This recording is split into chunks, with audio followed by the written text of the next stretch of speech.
নমস্কার বন্ধুরা, আবারও আমার গ্রামীণ হোমে চ্যানেলের পক্ষ থেকে আপনাদের স্বাগত। আশা করি খুব ভালো আছেন সকলে, এবং আগামী দিনে যাতে আপনারা খুব ভালো থাকেন, সুস্থ থাকেন, সে উদ্দেশ্যে আমার এই চ্যানেলের মাধ্যমে বিভিন্ন প্রকার রোগ, মানে কোন রোগের ক্ষেত্রে কোন হোমিওপ্যাথি ওষুধটা আপনি খাবেন সেই সম্বন্ধে কিন্তু আলোচনা করে থাকে। তো আজকের এই যে ছবিটি দেখতে পাচ্ছেন, থামেলেও দেখেছেন আপনারা, যে এই যে ডাক্তারবাবু SP গোস্বামী, ত্রিপুরার একজন ডাক্তারবাবু, অনেকেই ফোন করে আমাকে এনার কথাই বলেন যে উনি ফোন ধরেন না, ওনার একজন PF ফোন ধরে, তো তিনি 3,000 টাকার কথা বলেন। যাই হোক, ইনি যদি বলেও থাকেন কোনো কিন্তু অযুক্তি নয়, কারণ ইনি কষ্ট করে শিখেছেন, পয়সা খরচ করে শিখেছেন, আবার ভিডিও করেন। যাই হোক, কমেন্ট বক্সটা বন্ধ রেখেছেন। কী জন্য বন্ধ রেখেছেন সেটা তো আপনারা জানেন নিশ্চয়ই, যদি আপনাদের বুদ্ধি থেকে থাকে। আর কজনে হোয়াটসঅ্যাপে রিপ্লাই পেয়েছেন বা উত্তর পেয়েছেন সেটা আপনারাও বলবেন। কিন্তু ইনি যে বলেন যে ওষুধ লিখে পাঠানো হবে বা দিয়ে পাঠানো হবে, 3,000 টাকা এককালীন দিতে হবে, ইনি যে বলেন খুব একটা অযুক্তি নয়, কারণ ইনি কষ্ট করে শিখেছেন। আবার ইনি ভিডিওগুলো করেন, যে সেই ভিডিওগুলোকে দেখে তো আপনারা নোট করেন না। যেরকম আমি বলি যে হোমিওপ্যাথি শিখলে যে সার্টিফিকেটের প্রয়োজন বা আপনি ডাক্তার হতে হবে এমন কোনো কথা নেই। যদি আপনি হোমিওপ্যাথিটাকে পারিবারিকভাবেও নেন, আপনার মহেশ ভট্টাচার্যের পারিবারিক চিকিৎসা শুনেছেন, নামটা শুনেছেন? উনি একটা বই লিখেছেন, পারিবারিক চিকিৎসা, ডক্টর M ভট্টাচার্য, মহেশ ভট্টাচার্য। তো এই কথাটাকে অর্থ দিয়ে আপনাদের বলা হয়েছে যে আপনারা যদি হোমিওপ্যাথিটাকে পারিবারিকভাবে শেখেন, ধরুন 5,000 কি 6,000 টাকা দিয়ে আপনি 1 বছরে শিখলেন, হোমিওপ্যাথিটাকে শিখলেন ঘরোয়াভাবে। আপনাকে ডাক্তার হতে হবে, সার্টিফিকেটের প্রয়োজন, সে যদি আপনার সার্টিফিকেটের প্রয়োজন হয় সে আপনি কোনো কোর্স করতে পারেন, সেটাও আলাদা ব্যাপার। কিন্তু যদি আপনি 5-6 হাজার টাকা খরচ করে একটু কষ্ট করে বা একটু সময় দিয়ে হোমিওপ্যাথিটাকে শিখে নেন, আয়ত্ত করেন, তাহলে বলুন তো বছর বছর আপনার পরিবারে কত টাকা সাশ্রয় করতে পারবেন, কত সময়কে বাঁচাতে পারবেন। আর যদি আপনি হোমিওপ্যাথিটাকে না শিখেন, জানবো যে আপনার সময়ের কোনো মূল্য নেই, অঢেল সময় আপনার হাতে। বর্তমান যুগে যদি সময়ের মূল্য আপনার কাছে না থাকে, তাহলে কিন্তু অবশ্যই করে আপনি পারবেন না। আর যদি সময়কে মূল্য দিতে শেখেন, মূল্য দিতে চান, তাহলে হোমিওপ্যাথিটাকে ঘরোয়াভাবে শিখতে পারেন। যাই হোক, সেটা তো অবশ্যই করে আপনার ব্যক্তিগত মতামত। কিন্তু ইনি যে একটা হোমিওপ্যাথি ঔষধ কদিন আগে বললেন যে বারবার যে গলায় ঠান্ডা লাগা, বারবার গলায় ঠান্ডা লাগে, আর সেই কপটা যদি আঠারো চিটচিটে হয়, দারুণ একটা হোমিওপ্যাথি ঔষধ, দারুণ একটা হোমিওপ্যাথি ঔষধ। হোমিওপ্যাথি তো কম পয়সার চিকিৎসা, অবশ্যই করে বাড়িতে রেখে যদি খাওয়া যায় তাহলে দুর্দান্ত রূপে কাজ করে, এবং লক্ষণ মিলিয়ে অবশ্যই সেবন করতে হয়। আর এই ওষুধটা যে ইনি বললেন, একদম যুক্তিসঙ্গতভাবেই বলেছেন। এই যে কপটা সারাদিন ধরে আপনি গলা ঝাড়ছেন, এরকম করে গলা ঝাড়ছেন, বা কাশির পরে যে কপটা উঠছে, সে কপটা খুব সহজে পড়তে চাইছে না, কোথাও ঠোঁটে লেগে যাচ্ছে বা তারের মতো ঝুলে ঝুলে পড়ছে এরকম। তো এখানে কিন্তু একটা হোমিওপ্যাথি ঔষধ দারুণভাবে কাজ করে, ইনি যেটা বলেছেন, খুব দারুণ একটা ঔষধ, যে ওষুধটা সবার ক্ষেত্রে, যার এরকম সর্দি হোক না কেন, মানে কপটাকে অনেকে সর্দি বলে, সেই কপটা যদি তারের মতো ঝুলে ঝুলে পড়ে বা ছিঁড়ে ছিঁড়ে যদি আসে, খুব কষ্টকর কপ, কপ ছিঁড়ে ছিঁড়ে আসা কিন্তু দুরকম ঔষধ আছে।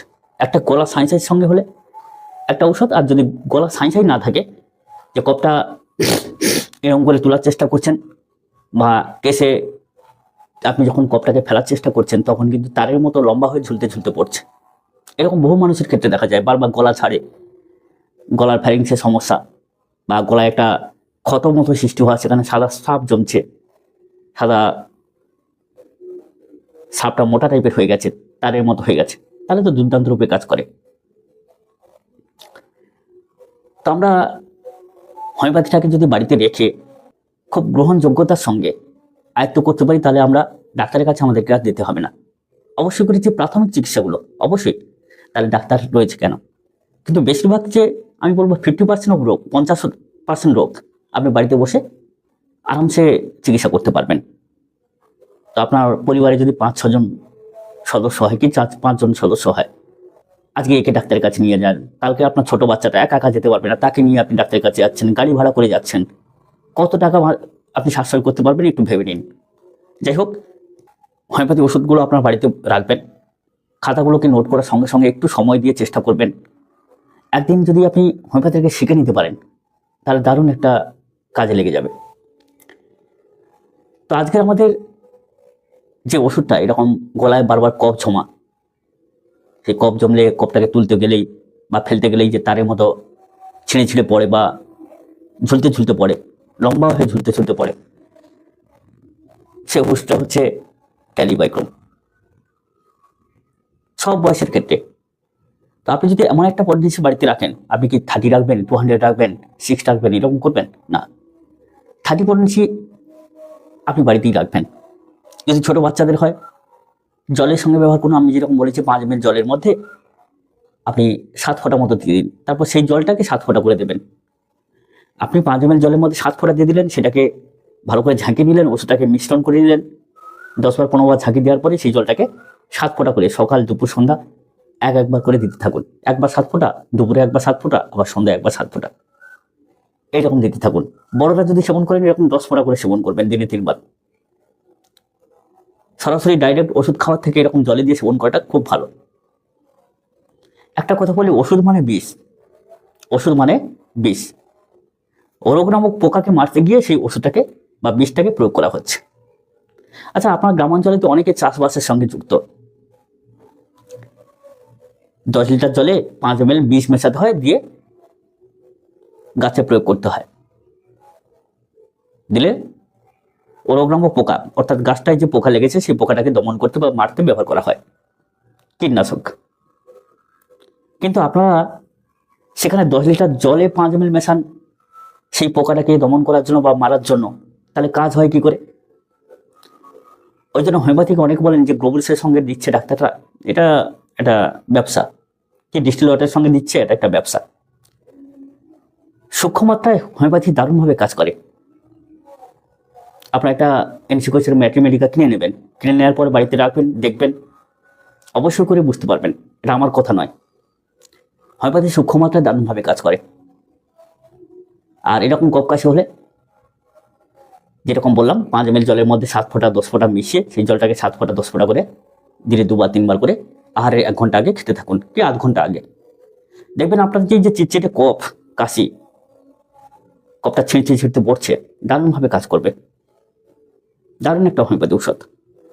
কিন্তু এই কফটা আবার ছিঁড়ে ছিঁড়ে উঠতে গেলে যদি গলা ছাই থাকে, সেখানে কিন্তু ইপিকাক নামক হোমিওপ্যাথি ওষুধটা অত্যন্ত কার্যকরী। তবে ইপিকাকে কি, গলায় কফ থাকবে, ঝোঁকা টাইপের কাশি, অর্থাৎ কাশি, অদম্য কাশি, কাশতে কাশতে বেদম হয়ে পড়া, কাশির পরে কফটা যখন উঠে যায় কাশিটা কমে যায়, সঙ্গে যদি গলা ঘর ঘর ছাই থাকে তবে কিন্তু ইপিকাক। আর ইপিকাকে সবসময় যেন একটা শ্বাসকষ্ট ভাব থাকবে, মানে অদম্য কাশি, ভয়ঙ্কর কাশি, শ্বাস নেওয়ার সময় পায় না, কফটা উঠে গেলে কাশিটা কম পড়ে, সঙ্গে গলা ঘর ঘর ছাই যদি থাকে বা কাশতে কাশতে যদি বমিও করে ফেলে, তাহলে অত্যন্ত কার্যকরী ইপিকাক। তবে একটা কথা বলি, যদি কাশতে কাশতে বমি করে ফেলে সে জায়গায় দেবেন 30 বা 200 পটেন্সি, আর যদি শ্বাসকষ্ট ভাবটা বেশি থাকে সেখানে দেবেন ইপিকাক 6। এইভাবে কিন্তু সেবনটা করতে দেবেন। একইভাবে ওই রকম 5 ml জলের মধ্যে 7 ফোঁটা 10 ফোঁটা দিয়ে সেই জলটাকে 7 ফোঁটা 10 ফোঁটা করে বয়স অনুপাতে দিনে 2 বা 3 বার করে। তাহলে আপনারা এমনও করতে পারেন, যদি উপসর্গ একই সঙ্গে থাকে, যে এরকম চিটচিটে কফ সঙ্গে শ্বাসকষ্ট বা ভয়ঙ্কর কাশি, গলা ঘর ঘর ছাই, দুটো ওষুধকেও পর্যায়ক্রমে নিতে পারেন, অর্থাৎ ক্যালিবাইকম আর ইপিকাক। একটা সকাল বিকালে, একটা দুপুর রাতেও নিতে পারেন, তবে হ্যাঁ ওই রকম জলে মিশিয়ে কিন্তু। তো বন্ধুরা, আপনার হোমিওপ্যাথি আয়ত্ত করুন এইভাবে, তবে দুটো পয়সা বাঁচাতে পারবেন। রাতভেদ যে আপনার বাড়িটায় কেউ অসুস্থ হয়ে গেছেন, আবার রাতভেদ গাড়ি পাচ্ছেন না, ডাক্তারের কাছে কালকে যাব, ডাক্তারবাবু অমুক টাইমে আসবেন, এই সময়টা কিন্তু আপনাকে আর সময় দিতে হবে না। কারণ একটা গাছে যেরকম পোকা লাগলে বা রোগ লাগলে যত সময় যাবে তত ক্ষতিগ্রস্ত হবে, ঠিক সময় থাকতে থাকতে সবে যখন রোগটা লেগেছে সঙ্গে সঙ্গে যদি আপনি ওষুধটা সেবন করেন, তাহলে সেই রোগ নামক পোকাটা কিন্তু মরে যাবে, দমন হয়ে যাবে। অতএব অনেকে ভাবেন যে যাবো, কালকে যাব, পরশু যাব, এরকম করবেন না। তাতে করে রোগটা বেড়ে যাবে, সমস্যা তৈরি হবে বেশি, খরচও বেশি এবং কষ্টও বেশি। অতএব যদি আপনি হোমিওপ্যাথিটাকে ভালো করে শিখে যান, তাহলে বাড়িতেই প্রয়োগ করা শুরু করুন। হ্যাঁ, বাড়িতে আত্মীয় পরিজন বা পরিবারের চিকিৎসা করতে গেলে কোনো সার্টিফিকেটের প্রয়োজন হয় না, পারিবারিকভাবেও চিকিৎসা করতে পারেন। হয়তো আপনি খুব কঠিন রোগের ক্ষেত্রে নাই করলেন, ডাক্তারের পরামর্শ অবশ্যই নিলেন, কিন্তু যেগুলো আপাতত আঘাত লাগা, পড়ে যাওয়া, সামান্য সর্দি কাশি জ্বর, এগুলো তো করতে পারবেন। তাতে সময়ও বাঁচবে আর অর্থও বাঁচবে, দুটোই বাঁচবে। আপনিও বাঁচবেন, আপনার পরিবারও বাঁচবে। যাই হোক বন্ধুরা, যদি আপনি হোমিওপ্যাথি শিখতে চান অবশ্যই করে আমাদের নাম্বারে যোগাযোগ করবেন। আর একটা কথা বলি, আপনারা ভিডিওগুলো দেখেন অনেকে, জানি না কতটা উপকার পাচ্ছেন ভিডিওগুলো দেখে। ভিডিও দেখেন অনেকেই, কিন্তু লাইক করেন না। আশা করবো যে প্রত্যেক ভিডিওতে যারা যে কজন দেখবেন প্রত্যেকে লাইক করবেন। লাইক করলে কি হয়, উৎসাহটা বাড়ে। যাই হোক বন্ধুরা, সকলে খুব ভালো থাকুন। হোমিওপ্যাথি আপনারা শিখতে পারেন, আমাদের হোমিওপ্যাথি টিউশন দেওয়া হয়, যোগাযোগ করতে পারেন। তো সকলে খুব ভালো থাকুন। আর ভিডিওটা ভালো লাগলে বন্ধুদের শেয়ার করুন, আর সঙ্গে লাইক করবেন অবশ্যই করে। খুব সুখে থাকুন সবাই, দেখা হবে পরবর্তী ভিডিও পর্বে। নমস্কার।